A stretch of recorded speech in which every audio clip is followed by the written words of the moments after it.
Okay, you hit record. Yes, you did. I didn't get the little message that I usually get for some reason, but I can see it's recording, so we're good. All right. Well, Shauna, thank you for being the admin today. That's so sweet of you. And hi, everyone. Welcome to this is the last Wednesday in July. Usually I'm not here the first Wednesday of the month, but Helen Hamilton can't be here next week, so I actually will be here next week. And it will be my birthday too, by the way. So, so we'll celebrate together. So today we are looking at 7 steps to awakening and out of the stillness, and we are starting with quote number 289. Oh, by the way, totally aside, but I just had a terrific salad, and the dressing was an avocado dressing that is not mine. Is that yours, Shauna? No. Okay, somebody left an avocado dressing in my refrigerator then. It is so good though. I really enjoyed it. I'll have to buy some more when it's gone. I'm not sure whose avocado dressing it is. Different people come in and out throughout this condo, so no telling who it belongs to. But I really liked it, whoever you were. Thanks for the avocado dressing. All right, so 289. So this is Nisargadatta Maharaj. The main point to grasp is that you have projected unto yourself a world of your own imagination based on memories, on desires and fears, and that you have imprisoned yourself in it. Break the spell and be free. So again, so important. You know, I used to not understand this stuff. Now I do, but I don't know if I can tell you. That's maybe a part of why, you know, the teaching energy is leaving, is because the words just, they don't feel right anymore, you know, so I'll do my best with this. I don't know. Here we go. Number 289. The main point to grasp is that you have projected unto yourself a world of your own imagination based on memories, on desires and fears, and that you have imprisoned yourself in it. Break the spell and be free.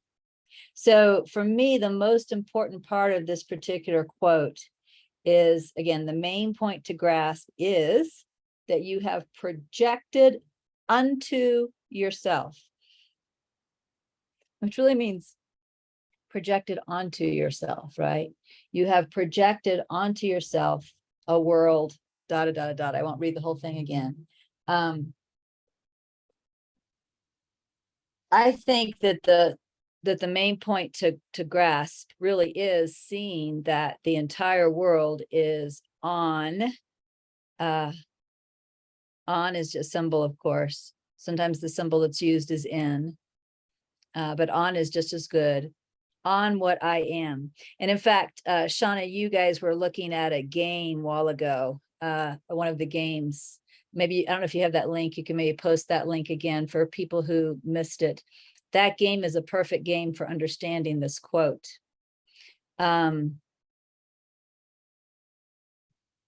You know, we hear a lot about, you know, I am awareness, right?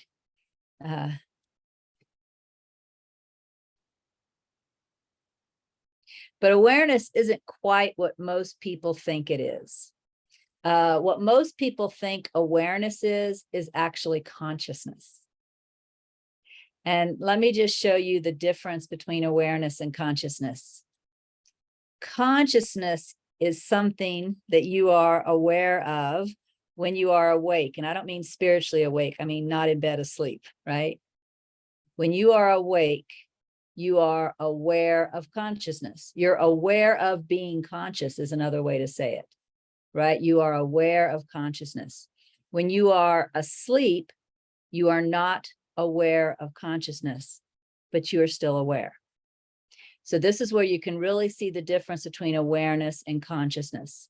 The it's very difficult at first sometimes to realize that you are aware when you're asleep. But there are little things you can begin to look at where you can begin to notice it. For example, if your alarm clock goes off, do you wake up? Would you have woken up if you had no awareness while you were asleep? There's no way, right?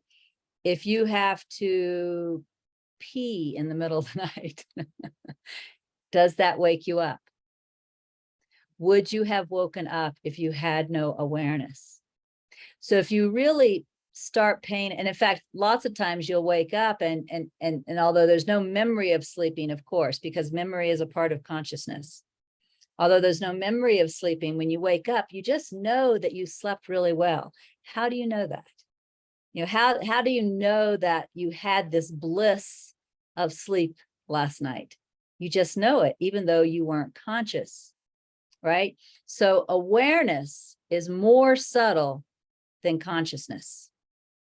This is the first thing you need to grasp. Awareness is more subtle than consciousness. Consciousness, you know, I hate to use the example that, you know, masters have been using for 100 years, but unfortunately, I can't think of a better example, so I'm going to use it. Couldn't have used it 200 years ago because, well, you'll see why in a minute. Consciousness is like the film, the movie that is playing on the screen. Awareness is the screen. All right. So without awareness, there couldn't be consciousness. Right? Awareness is required in order for there to be consciousness. Now, consciousness is everything, right? Consciousness is the I am belief. Consciousness is the thoughts that come into the mind. Consciousness is the feelings that you feel in your body. Consciousness is the three-dimensional world. Last week, I referred to it as the movie, right? Consciousness is the movie that's on the screen. It's everything. Everything is consciousness. You've heard this before, right? Everything is consciousness, but awareness is before all of that. So if we look at what he is saying, he says, the main point to grasp is that you have projected unto yourself. The self he's talking to there is awareness, right? Prior to consciousness. He says, the main point to grasp is that you have projected unto yourself. And of course, awareness is your truth, not consciousness. This is what's amazing. See, lots of people today, even some spiritual teachers, get consciousness and awareness. And I want to say this, by the way, the words get used interchangeably too. So just because, like, sometimes when somebody uses the word consciousness, they're actually referring to awareness. So this is where it gets really hard. You have to listen beyond the words because there are no real words that define this. People are just using the words from their tradition, right? So it gets really confusing. But there are people who think that the fact that everything is one is the ultimate truth. The everything that is one is projected onto the ultimate truth. Okay? And you are that ultimate truth. Think about this for a moment. And you have to think about this from experience, not from the mind. So look around the room and contemplate it rather than thinking with the mind, because the mind will come up with the wrong answer. Look at whatever is in your room right now, whatever is in your environment right now. I'll ask the question this way first. Could you experience or be aware of any of that if you did not exist first? Aren't you required for you to be aware of the ceiling? Aren't you a fundamental requirement? And the truth is, and I know you've heard this before, so this is just taking what we're looking at now to the next step. Nothing could exist without you. You are a fundamental requirement. Now, the mind doesn't understand this. The mind will say that's not true because if I die, things will go right on existing. Don't look at the mind, look at your actual experience. You know, reach out and touch something. I have a printer. Reach out and touch something. Again, could that experience of touching a printer exist if I did not happen first, if I was not here, right? There's nothing that can exist. Nothing can be experienced without you. Now, of course, we're not talking about you, the body mind. We're talking about you. Michael Langford refers to it as the background of awareness. And I love that word background because that word background is pointing to the fact that it is prior to consciousness. Let's switch back to the film analogy again. Could there be a film without a screen? What would happen if somebody was projecting a film, but there was no screen to capture it? Right? It would just disappear, wouldn't it? It wouldn't be there. The screen is required for the film. You are required for the world. Consciousness is the film. You are the awareness, the screen. This is an absolute truth. Consciousness is everything, right? It is. Everything is consciousness. But none of that could be without you first. And that's what he's saying is the main point to grasp. The main point to grasp is that you have projected unto yourself, and then he calls it a world of your own imagination based on memories, on desires and fears, and that you have imprisoned yourself in it. Break the spell and be free. And this really fits with what I was talking about last week because, you know, last week I said, hold on, my phone came unplugged. And if I don't plug it in, the battery's going to die. And I'm using my phone to read out of the stillness. So we don't want that to happen. Okay, I'm back in. Last week, I said that one of the games that I played was watching my life as if it was a movie. And I said that include not only, you know, what we might call the outer life that happens outside the skin, but also the inner life, which meant the thoughts, the emotions. I watched all of it as if it was a movie. What we're saying here is, in effect, that is the movie. Consciousness is the movie. You are the screen. Another thing to understand about this is that the way that you know that consciousness is the movie and you are the screen is that you can actually see consciousness. It's not just that you can see this cup, which is made up of consciousness. It's not just that you can see your thoughts and your emotions that are made up of consciousness, but you are aware of the fact that you're conscious right now, aren't you? Right? Like, you know that you're awake and not asleep right now, right? You are aware of the fact that you are conscious. If you really contemplate that deeply, look at that deeply, what you're going to find is you are aware of conscious. You, listen to these careful, you are aware of conscious. Doesn't that mean you must be something else? Right? It's not any different than, we learn when we're meditating, we learn to, because at first we're identified with our thoughts. We think we are our thoughts. And so we learn when we're meditating to see the thoughts as objects, right? I see the thoughts. So the thoughts are objects. They are not me. It's just that same process taken back one more step. I see conscious. I am aware of conscious. Therefore, I must be something else. And what's really interesting about your true self is you can never see it. If it's something that you can see, it's an object, not you. You can never see yourself. I know I've shared this before, but I love as the example, the Geico commercial. You know, when the little Geico lizard wanted to go see Mount Rushmore.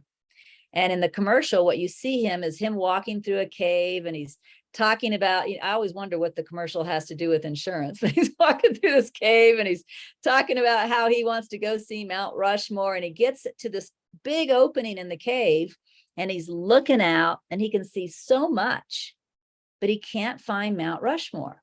He can't see it anywhere. And then the camera zooms back and what you see is he's standing in the eye of one of the presidents. The reason he can't see Mount Rushmore is because that's where he's seen from. You know, and this is how St. Francis, you know, St. Francis described reality, the truth, by saying it's where you're looking from. What you seek is where you're looking from. So you see, we can never, ever see ourselves, just like the Geico gecko could not see Mount Rushmore. So how many of you are aware of conscious right now? That means you are not consciousness. It's that simple. You are the thing, although thing is, you know, not a good word, but you are the thing that is aware of conscious. You are before that. That's what awareness is. Right? That's what awareness is. And awareness is a complete non-object. So this is what Nisargadatta is telling us. The most important thing to grasp is that you have projected all of this onto your self-awareness, and then you've imprisoned yourself there. Well, how do we imprison ourselves there? We imprison ourselves there by identifying with some of the objects, not all of them, as me, right? We identify with the thoughts, we identify with the emotions, we identify with the memories, we identify with the desires as me. And he says, and this is how you've imprisoned yourself. You've imprisoned yourself because, you know, you think you're this limited aspect of consciousness, when actually you are beyond consciousness entirely. How could you be the limited aspect? You know, again, we identify with our thoughts. So try this little game. This is a fun little game. Go ahead and think something, you know, think I'm hungry, I'm full, I'm tired, I have to do something later. It doesn't matter what you think, just so it's true. Go ahead and think something.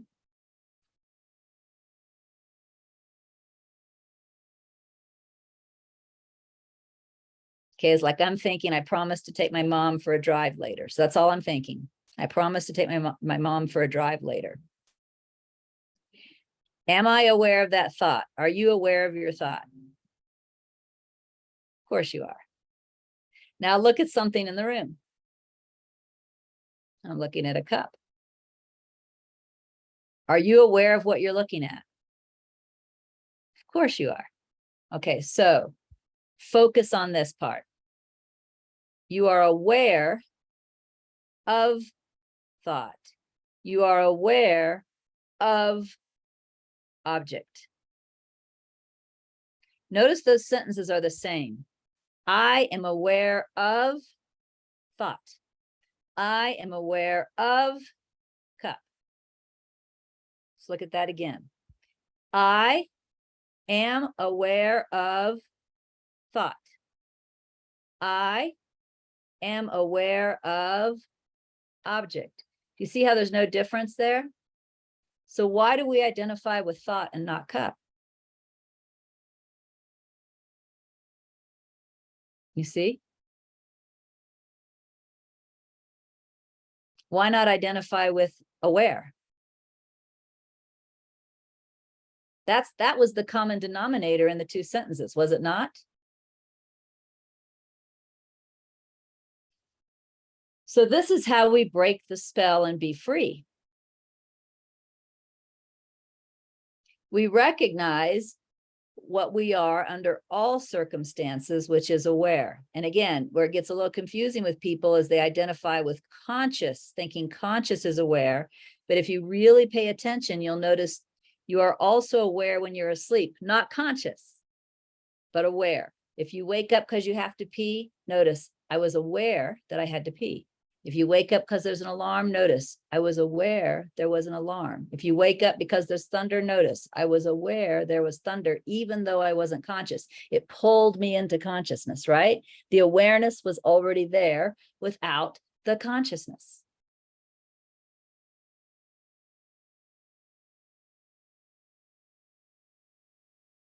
And we can ask Angelo DeLullo about, because I don't know the answer to this exactly. I'll tell you a story. But, we can ask Angelo DeLullo, when you're under anesthesia, is awareness still present? I say the answer is yes, although, and I'll tell you why in a second, but we'll see what Angelo says, because he's an anesthesiologist, and I'll be interviewing him in September. So that's when we'll ask him about that. But here's why I say yes, even though obviously you're very far from consciousness. You're definitely not conscious. Praise the Lord. How many of us want to be conscious while we're being operated on? Right? So praise the Lord. You're not conscious. That we're all clear on. You're not conscious. You're not conscious. But at some level, there's still awareness there. First of all, there's awareness that is not mind. We think of awareness as mind too. That's another mistake. But the cells in your body are still doing whatever the cells in your body do. As long as you don't have a medical condition that stops your breathing, your body is still breathing, right? That's all coming from awareness. That's true awareness. True awareness that digests your food. All of that is actual awareness. It's not mind. So first of all of that continues. You're not dead when you're under anesthesia, right? But the other reason I say that you're still aware, remember a while ago that I mentioned that, you wake up from sleep and you had a good sleep, even though you had no memory of sleep. Somehow you just remember there was like, you wouldn't even maybe put it in words, but there was some kind of a bliss there, right? You just know it. And you're like, oh, I slept so good last night. I have woken up from anesthesia with that same feeling. Like, oh, that was so good. And in fact, I even said it to a nurse one time. I said something like, oh, I really love that. And she said, be careful. That's what killed Michael Jackson. But then I thought, wait a minute.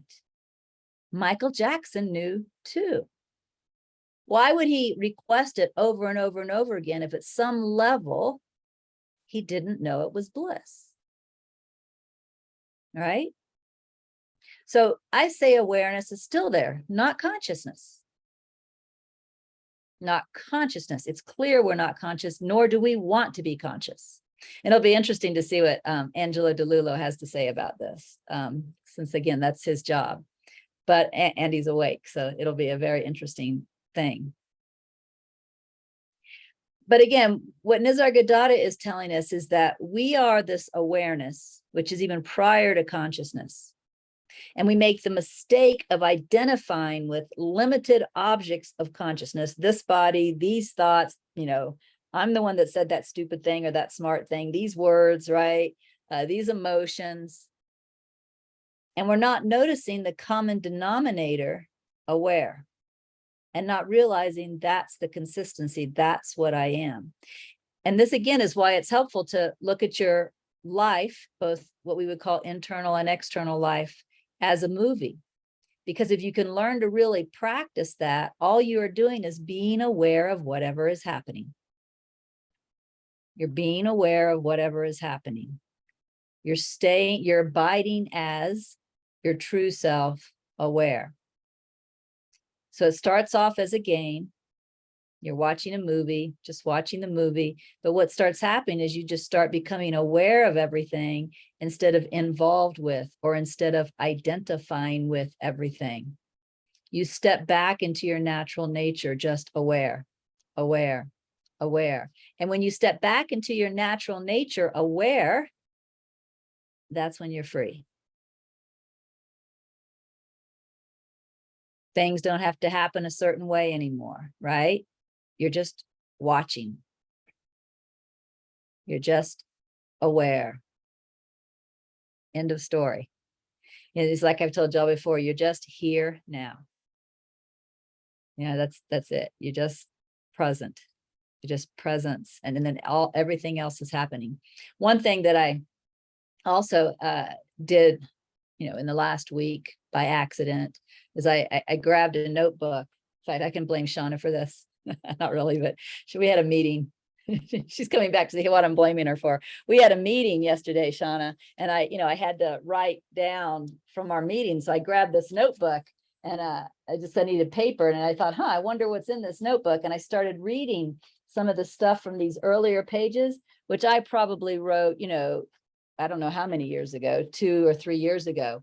And I just started looking at it. And when I was writing, I was journaling. So I was journaling with the challenge of the day, right? Whatever the challenge of the day was is in the journal. And it was so odd is a great word. So odd to read the challenge of the day 2 or 3 years ago, because it's just not at all present in my experience now. So it became very, very obvious that I am what's constant and everything else isn't, because I didn't care about those problems that were in the first few pages of this notebook I grabbed, right? They're not the story of the day. So the story of the day moves, goes through you. Everything else moves, goes through you. It's the movie. You're the constant. You're the screen. You're here before the problem of the day. Sure, you're here during the problem of the day, but you're here long after that problem of the day has been forgotten. And of course, ultimately, you're here before this person, whoever this person is, was born. Sure, you're here while this person is having a lifetime, but you're here after this person is dead.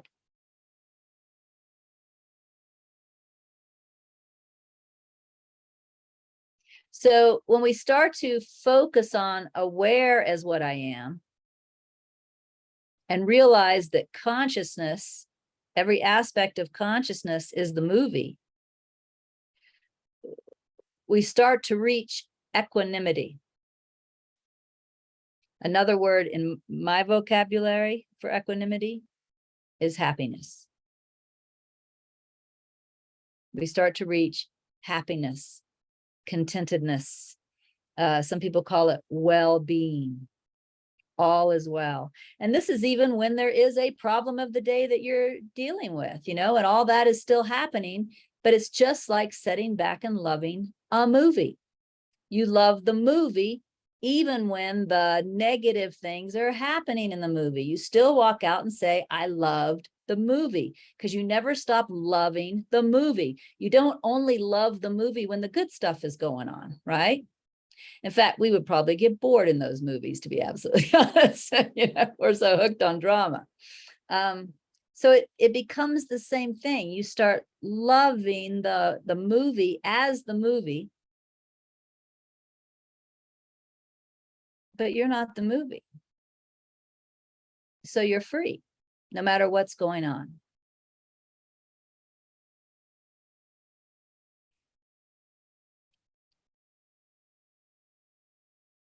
A friend of mine said to me the other day, and if you all know me well, this is true. She said, you sure do have a lot of accidents. And it's true. Like last week, what happened was my dog accidentally bit me. You can see here where, it's healing, but you can see here, what you can't see is the puncture on the other side. It's because that's really healing fast. So you can't see that anymore. But my dog accidentally bit me. But I was showing my friend, where I got bit. And she goes, you sure do have a lot of accidents. And then she said, but it doesn't ever seem to faze you. That's the point. I told her I thought it was funny that I also had realized I seem to have my share of accidents. So I don't know why, but I do, I seem to have my share of accidents. But she was right in that it doesn't ever seem to faze me. That's what we're talking about. It's watching the movie, but staying as aware. right? Staying as aware. So let me read Nisargadatta one more time, and then, because all of this contemplation was from today, from my present experience. And of course, when I contemplated this the first time was 11 years ago. My experience was not the same. So we'll go and look at that next. 289. The main point to grasp is that you have projected unto yourself a world of your own imagination, based on memories, on desires and fears, and that you have imprisoned yourself in it. You've imprisoned yourself in it. Yeah, that's, see, let me say this. I keep thinking I'm going to go read that, but this is such a good quote. A thing I used to think that maybe some of you think too. A thing I used to think is that when a wake happened at whatever level, when a wake happened, whatever the heck that means, like I said, I don't even like words anymore, but when a wake happened, that somehow this life would stop. Like this life was incompatible with awake. That's not the case. This goes right on. And in fact, Ramana Maharshi tried to explain that to us when he said, it's like when you unplug a fan, but the fan blades keep going around. Right? This life continues for however long it's going to continue. What's broken, what was unplugging the fan, is the identification with it. But it doesn't stop, or it doesn't stop until it stops. I mean, it will eventually stop, but it doesn't stop until it stops. What's broken is the identification with it. And believe it or not, that's what makes it enjoyable, really like a movie. When you're identified with every little thing that happens, you suffer. Well, not with everything, some things you like, but you will suffer. When those same things can happen, like my, ongoing series of accidents, when those things can happen, but you're not identified with them, there's literally no suffering.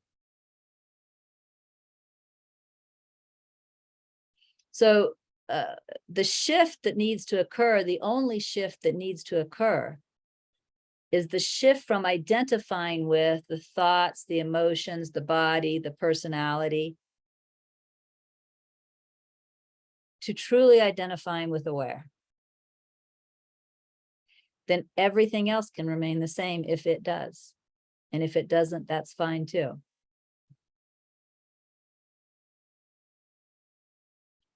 So the main point to grasp is that you have projected unto yourself a world of your own imagination based on memories, on desires and fears, and that you have imprisoned yourself in it by identifying with it, right? You have imprisoned yourself in it. Break the spell and be free. So let's go to the out of the stillness and see how I contemplated this. It's kind of long. Yeah, it's kind of long.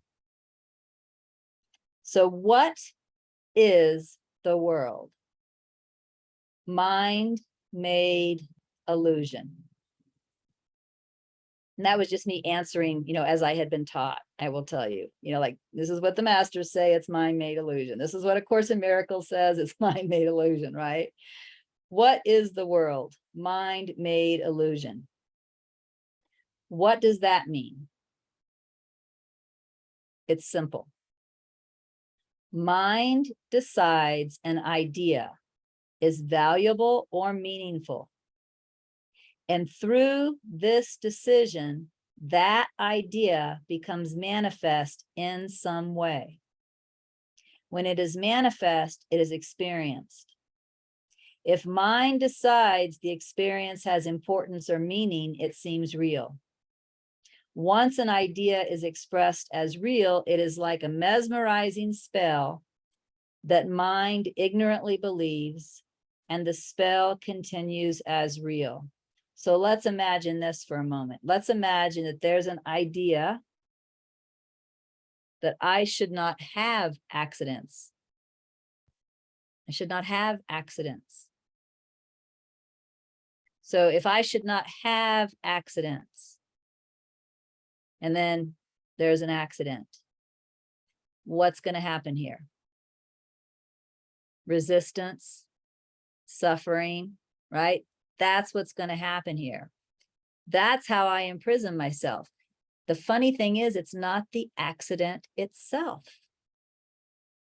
It's the idea that the accident shouldn't happen. That's how we do it. It's not the accident itself. It's the idea that it shouldn't happen. It's not, believe it or not, it's not, I'm not upset because, my partner left me. Don't worry, that didn't happen. Somebody say, what, Ron left you? No, he didn't.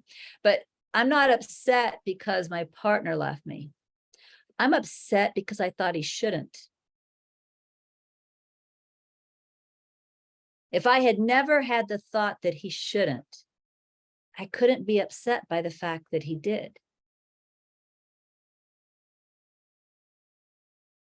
If we can really see that the only thing that ever causes actual suffering is the thought of what should happen or should not happen, we could become free very quickly. Because every time we notice ourselves having that thought, we just say, whoops, that's the cause of the suffering. I'm letting that go. Oops, that's the cause of the suffering. You could do it very quickly. The problem is we think we're right about what should or shouldn't happen. And again, I keep bringing up politics, that politics is so perfect, even when it doesn't actually touch us directly. You know how many times that you aren't really affected by who the president of the United States is? Maybe your taxes change a little, but for the most part, I mean, how many of you really feel personally, in your daily life, things change because of who's president? Okay, yeah, okay, Yolanda, I see your point. That could be your case, but for the most part, it's pretty rare, right? For the most part, we're living our lives, but yet how upset do we get about who is or isn't president? So, we even identify with what should be and should not be when it doesn't even touch us directly. That's proof that it's just the mind that's causing the problem. I got another example, Yolanda, that maybe, I don't know if you personally would identify with this, but you will at least understand it. How many people get upset at sports teams, whether they win or lose? You're not even on the friggin' sports team. You've never met anybody on the sports team. Does that affect your life at all? So Shauna had to come on for a minute and give me a dirty look and leave again. She does that. But doesn't that prove it's just an idea? Right? It's an idea. This team should win, right? It's an idea. So if we could just really start paying attention to the fact the only thing that truly causes me to suffer is a thought, we take a giant step towards being free. I mean, this is true with sickness.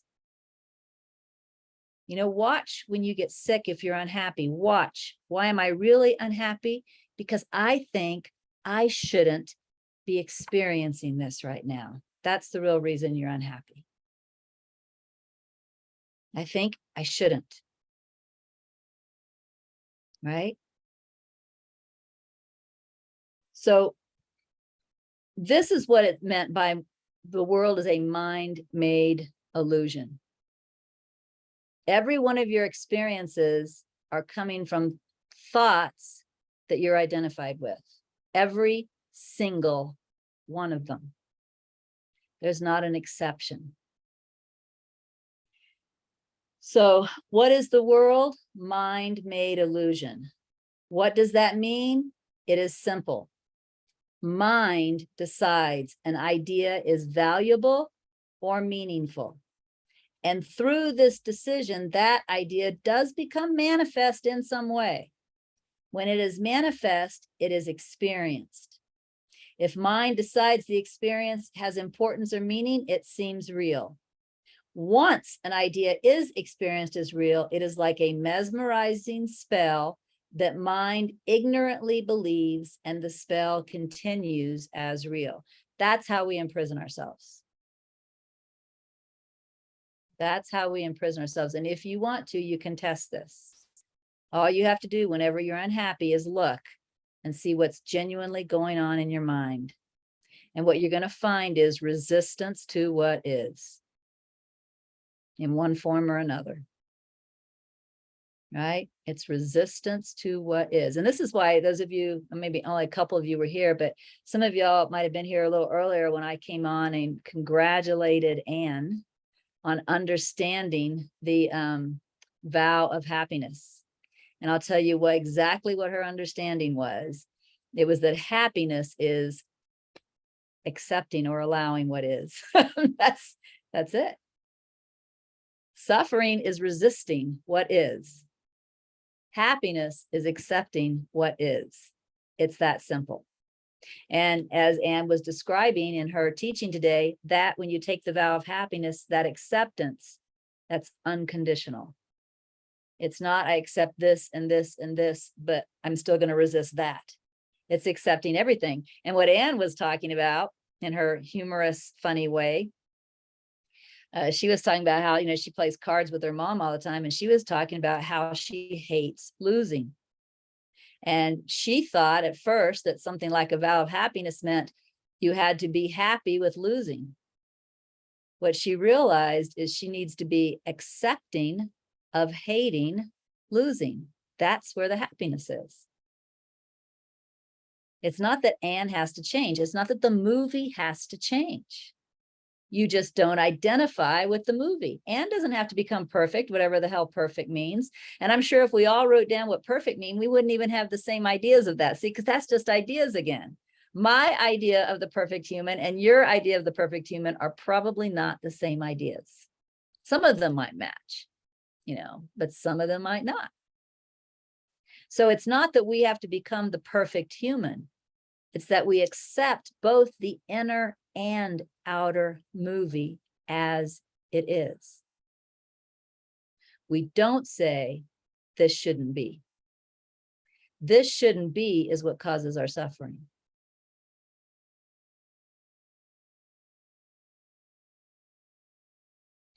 And again, where mind likes to confuse this is if we're accepting everything, does that mean we never change anything? Actually, it doesn't mean that. That's what's so funny. This is one of the things I love about how Michael Langford writes, is he's so childlike and clear in his writing, right? He's childlike and clear. And so when he's doing teaching us the loving all method, he talks about, if you're breaking a vase, he says, if you knock a vase over, it doesn't necessarily break. If you knock a vase over, you love that you're knocking the vase over. But he says that doesn't mean that you don't try and catch the vase, if that's what you would normally do. He says you love knocking the vase over. You love trying to catch the vase. We're talking about loving everything, whatever's happening.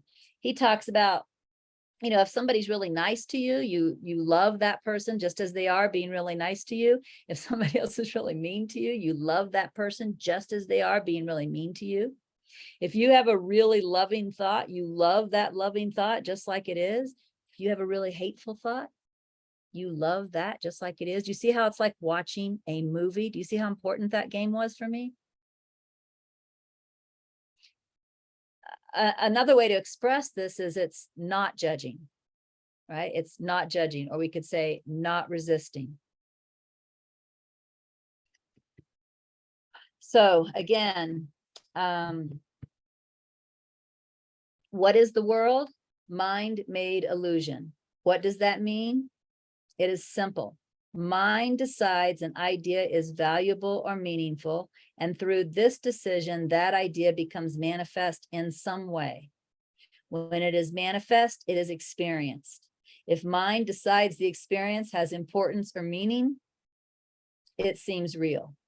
Once an idea is experienced as real, it is like a mesmerizing spell that mind ignorantly believes, and the spell continues as real. Okay, the next paragraph. To wake up from this cycle, one must choose to step outside of the spell continuance process. One may step out at the level of mental idea, or one may step out at the level of manifest experience. Either way, the step out process is the same. One must see that the idea or experience is not meaningful. One must not give it value or importance. One must return to the constant spiritual practice of self-inquiry and self-watching. So this is literally how I did this. I played a game. You guys, if you know, I played a game. The game I played, which I know some of y'all have played, I think I taught this one in the 50 games. The game I played was What is Constant? And when I first started playing What is Constant, I was in my mid-50s probably. Early to mid-50s. And I was having hot flashes, literally, I swear to God, 60 times a day, you know, just all the time. And so what would happen is I would literally play with the hot flashes. You know, 1 minute the temperature feels regulated. The next minute, you know, the temperature is really hot. There's sweat happening. My glasses are steaming. I can feel the heat on the palms of my hands. And I would play what's constant. I mean, it's clear that there was a definite change from a regulated temperature to, oh my God, I am burning up. But what is constant? What did not change? And I would tune into awareness and focus on that. And then when the hot flash quit, the next thing that would happen is cold. I'm cold, right? Because of the sweating. And now that the air is back and all the ladies shaking their head, they know I'm cold. Okay, so clearly the body's temperature has changed. I went from hot to cold. But what is the same?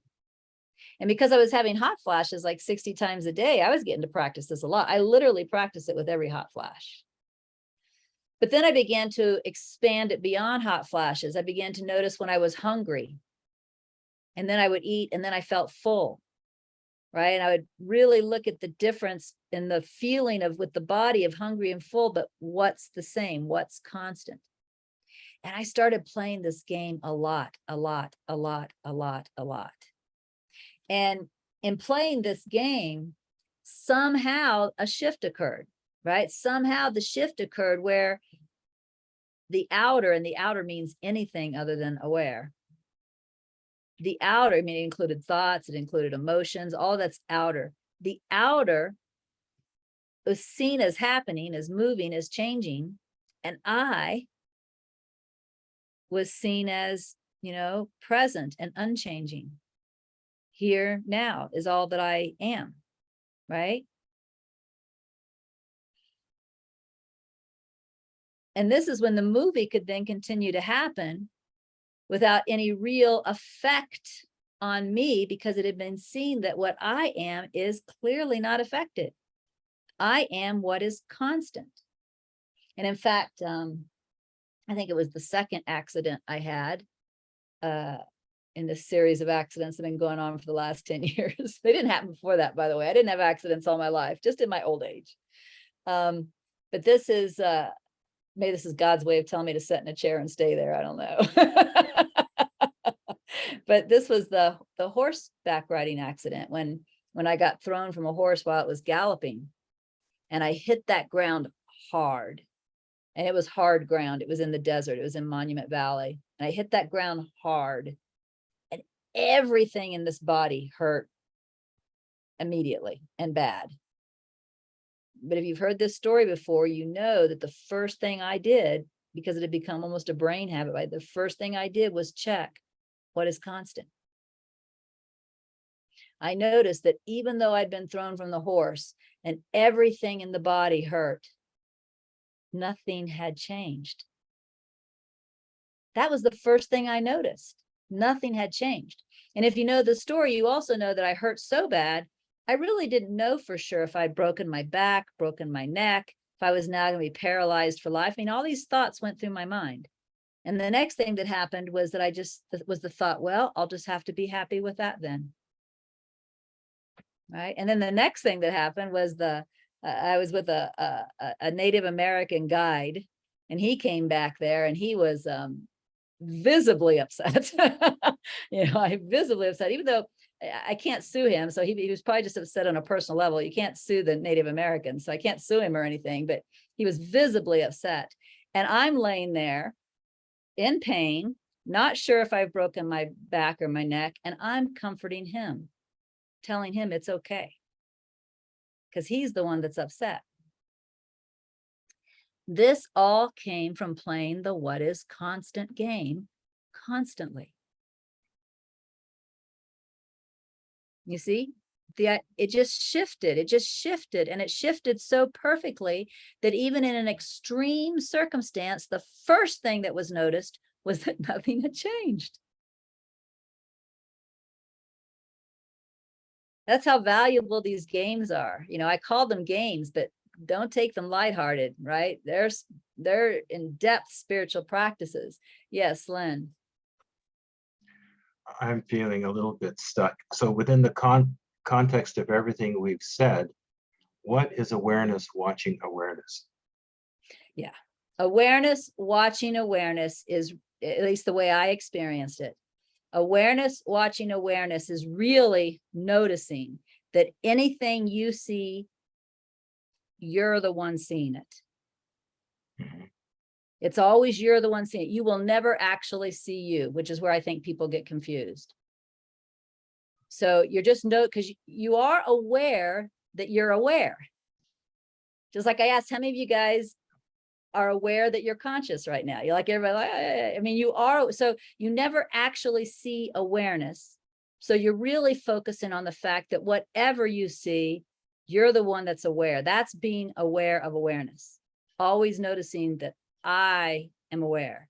I and aware become one word. I aware, and it's never not true. And what happens is it gets more and more subtle to where you even begin to notice again that you're aware of consciousness, right? I mean, when you see that you're aware of consciousness, that's when you really know you'll never see yourself. Yeah, that's helpful. Okay. Yeah, you're the seeing, but you're never the seen. Right. Okay. And just to go right back to the very beginning, so in this context again, we're saying awareness is our true nature. Yes. And what's prior to that? If there is, nobody knows. Okay, that isn't where Nisargadatta and the others got to. Let's just say it's the furthest that anybody we've ever known has gotten to. And the way Nisargadatta describes it is, he describes it as, he thought for a long time that the I am presence was awake. Even the whole time I am that was happening, he was speaking it and it was being written, he thought the I am presence was awake. He thought he was awake. And then what happened was he got throat cancer. And when he got throat cancer, this fear arose, which often people talk about fear and awakening together, right? This fear arose. And as he is watching this fear in the way that he's learned to watch as the I am presence, that's the first time he saw that he saw consciousness. And that's when he started to saying, the I am is actually the last illusion. He shifted his teaching. Right? Yeah. Because then he could see that he could see consciousness. So he can't be consciousness. Right? So he did awaken to that, which I call the first principle of God. Right. He did awaken to that, but he wasn't awake to that the entire time he was teaching. If you read his later books, he's very clear about that. And that would be the same for, what is her name? Oh my God. Bernadette Roberts. Yes, thank you. Yeah. Bernadette Roberts is one of the best teachers of this. Yeah. In my humble opinion. Of course, that's just my opinion, but she's so friggin' clear about it. And she calls it unity consciousness, right? But then she awoke beyond unity consciousness. And again, if you read the book about how it happened, she went through a lot of fear in the process. I'll tell you why I think we experience the fear is because, again, unconsciously, not just as a thought, but as an unconscious thought, we identify with consciousness as life. We think consciousness and life are the same thing. Yeah.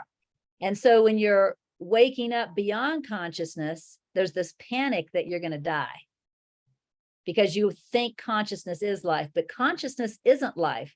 Consciousness is built on top of life, right? But because we identify with it as life, we think, and when we're starting to move beyond it, this movement's happening, but then, we start thinking, oh my God, I'm dying, because we're moving away from what we've always thought was life. Seems unavoidable, that fear.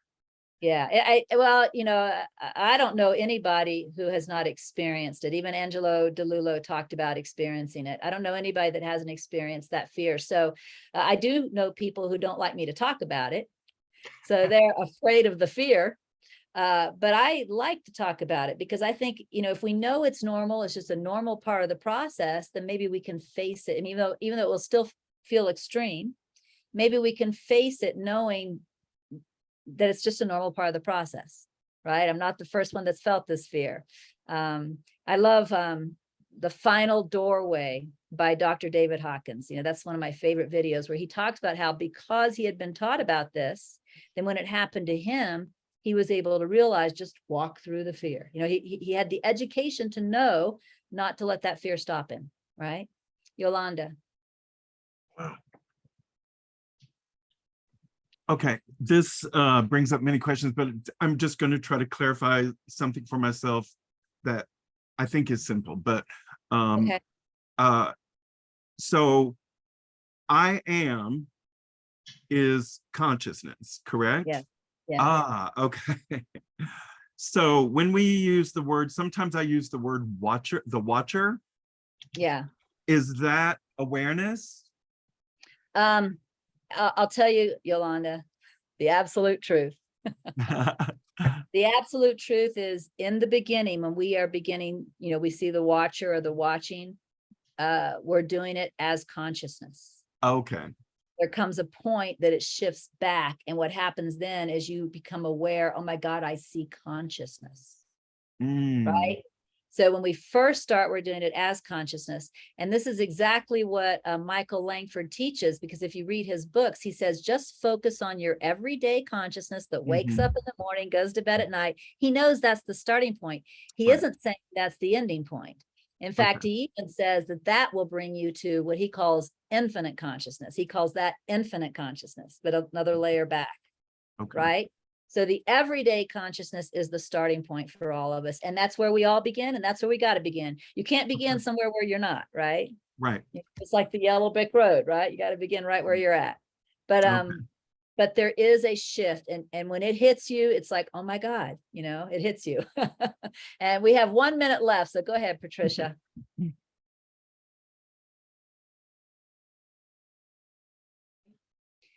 You're muted. Oh, there. Okay, yes, go ahead. I was listening to a Joe Goldsmith video, and he was dealing with his fear of dying.